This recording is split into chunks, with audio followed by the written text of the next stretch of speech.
Hello to all that may be seeing this little bit. I have made a change of plans on the cave compendium part for the next episode, since I want to take full focus to the toxic caves as I've been anticipating wanting to do that. As there's a special item there that I really want to get that might simplify a lot of the stuff ahead. So, instead, we're going to do the compendium as a separate thing here. What's right next to me is from the toxic caves. I never showed this on the camera because I may have cut it off during the editing because I wanted to make sure the video wasn't too long. I did get a...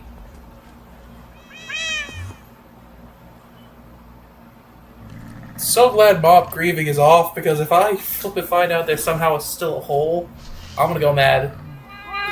That's a sticky story. Anywho, this is a ray cat, something you only find in the toxic caves, and can only be tamed by using a radgill, which is a fish from that cave. I managed to get my hands on one because it jumped out of the water and died on land, and the only one I gave to it tamed it. Nothing like first time tame, and especially on a modded pet. Obviously, as a cat, it's good at keeping creepers away, or more specifically, nuke-leapers. And it's a nice little pet. Be wary when you change its position. I think it spreads a radiation effect every time it makes a position from getting up or sitting down. The radiation effect does not damage you, it just keeps you from healing, that's all. Like, base healing. You can still use your generation stuff. Anyhow. I'm getting off topic. I had to show this little cutie off quickly. Okay, before I read the compendium, I have to go check outside quickly because I am hearing bombs.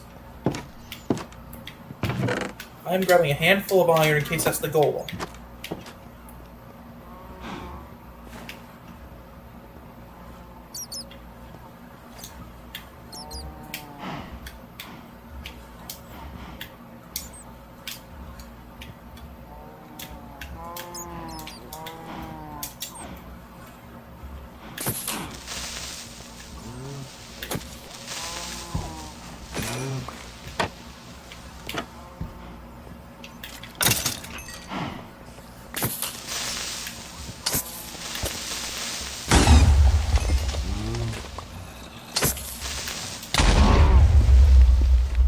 My cows!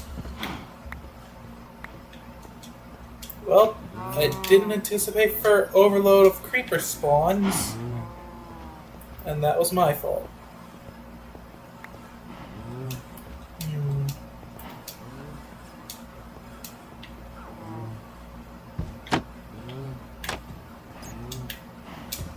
Okay, I have to make this right. I just lost a golem by accident.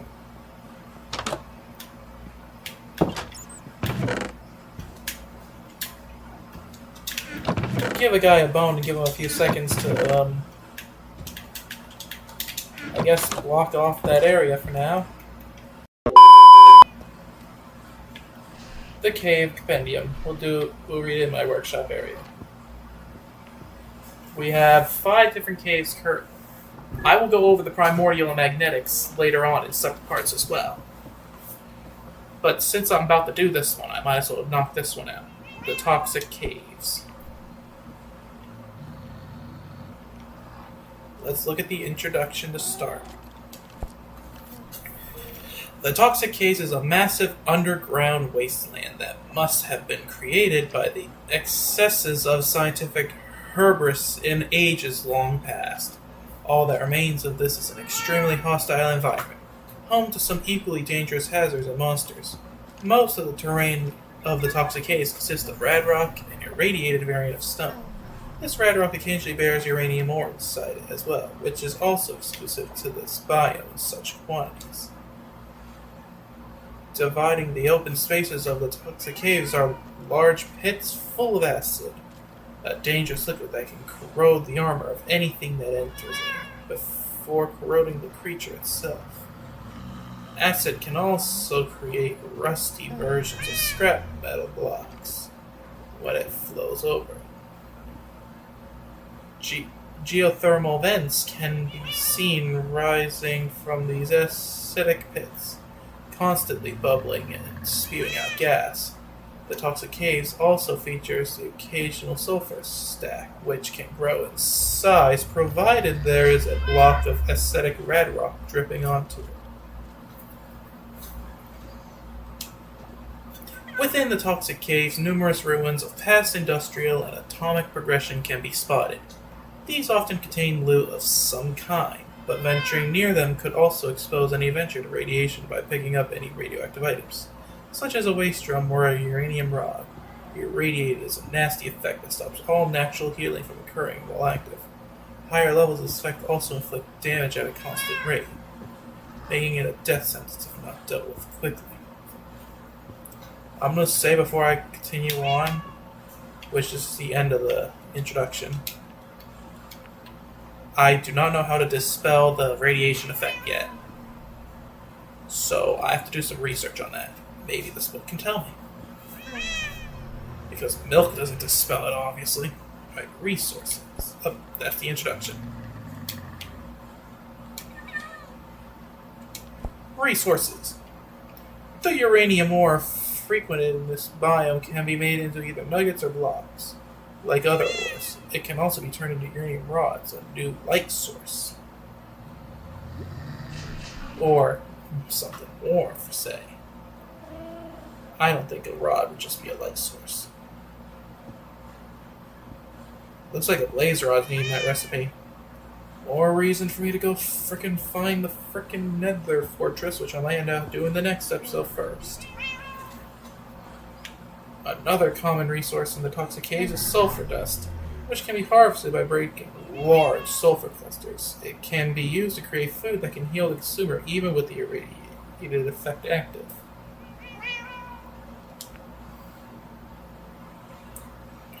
The green gas bubbling out of hydrothermal vents above acid can also be bottled into radon gas. This can be used to create large glowing radon lamps in any color. Cinder bricks can be made out of concrete blocks and can be found in remains littering the toxic caves. They can be made into a variety of decorative industrial blocks, or thrown to break any weak block.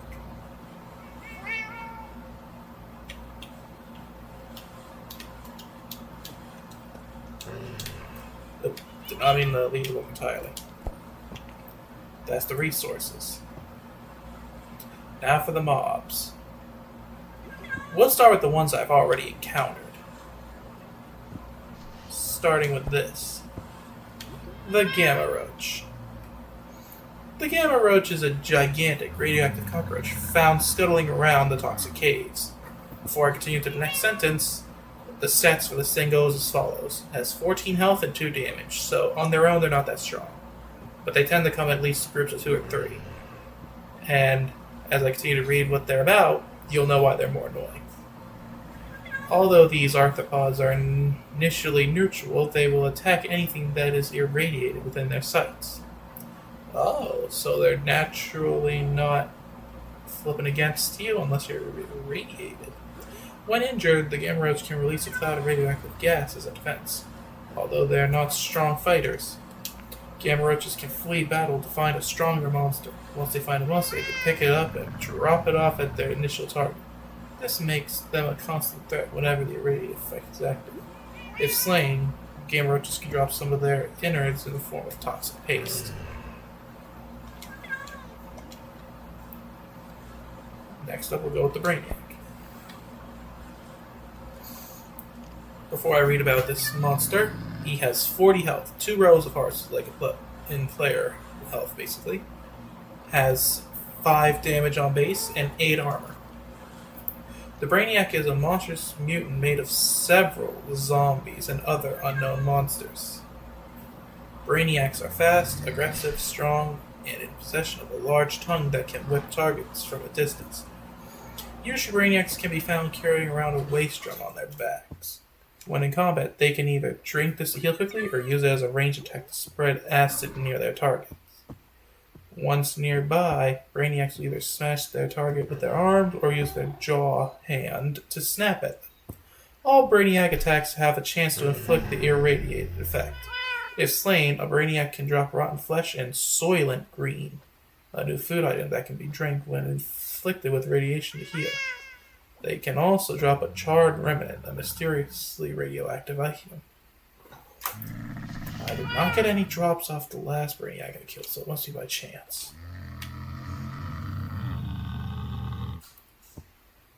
Now the Radgill. This is what's used to tame the,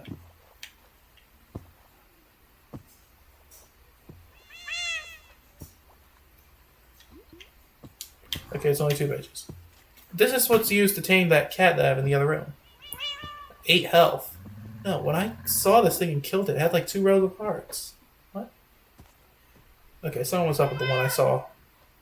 Radgill are hideously mutated fish found swimming through the pits of acid in the toxic caves. These 3-eyed fish can occasionally be seen leaping from the acid into the air. Radgill can be captured in a bucket of acid and can also survive in water. If a radgill is slain, it can drop itself as an item, which can be cooked.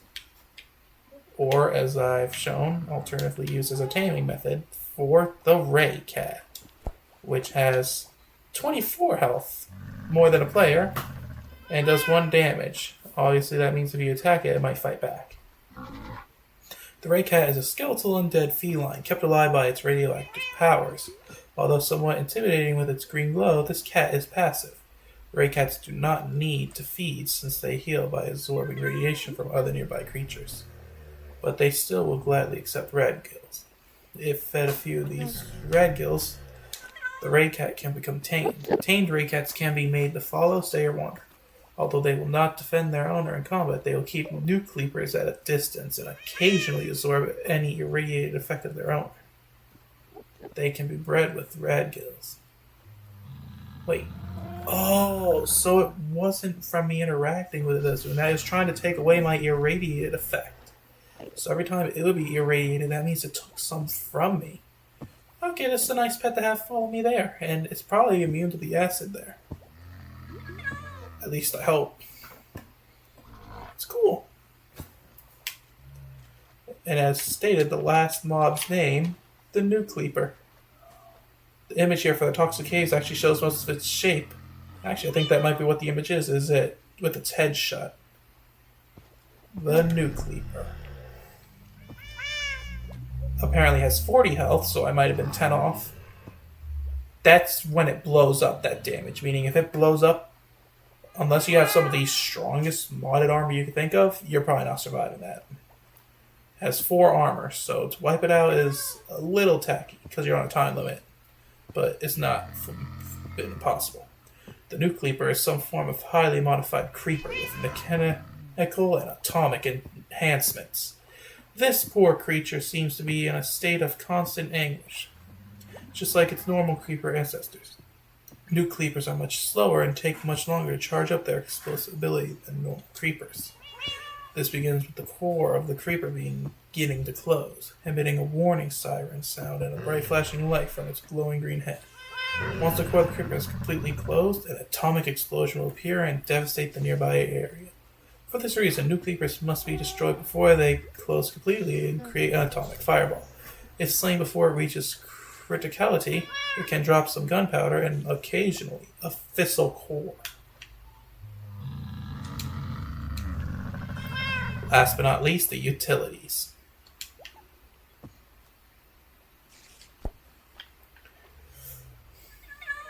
The various resources of the toxic haze can be combined into a polymer plate, a highly resistant material. These polymer plates can be assembled into hazmat armor, which lowers the damage and effects of irradiated and acid.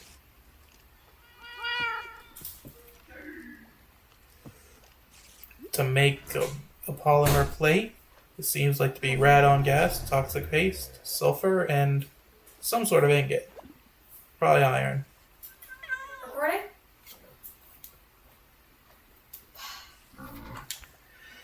Polymer plates can also be made into a remote detonator, which can activate marked explosives from elsewhere in the world. Together with a fissile core and some uranium rods, it can also be crafted into the ray gun. This ranged weapon shoots a beam of radioactive energy that damages all entities in its path with extremely quickly. While each attack may only deal 1 damage, it attacks 4 times as fast as a usual weapon can. Ray guns also inflict irradiate to their targets. They require uranium rods as fuel. The charred remnants dropped by brainiacs can be used to make nuclear sirens, which produce a loud sound when a nuclear explosion is imminent in the area.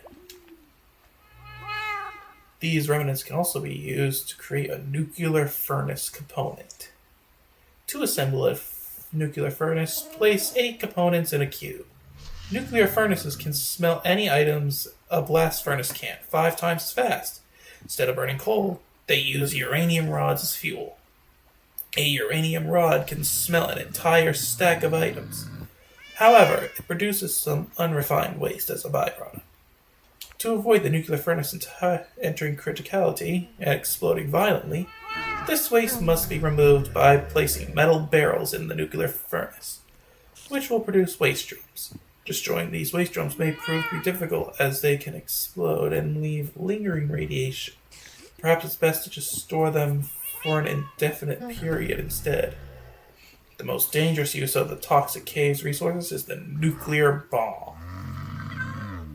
This powerful weapon will create a truly massive explosion that destroys almost all blocks in a nearby area and deals thousands of damage in inflicting irradiated 3.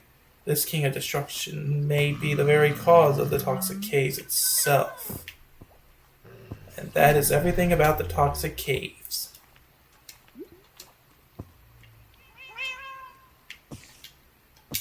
I'd like to thank thee for your time.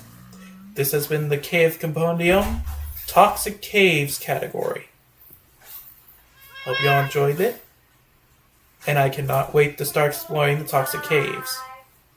From this point, I may go back to the Nether first to find a fortress to get the proper blaze rods for the uranium rods.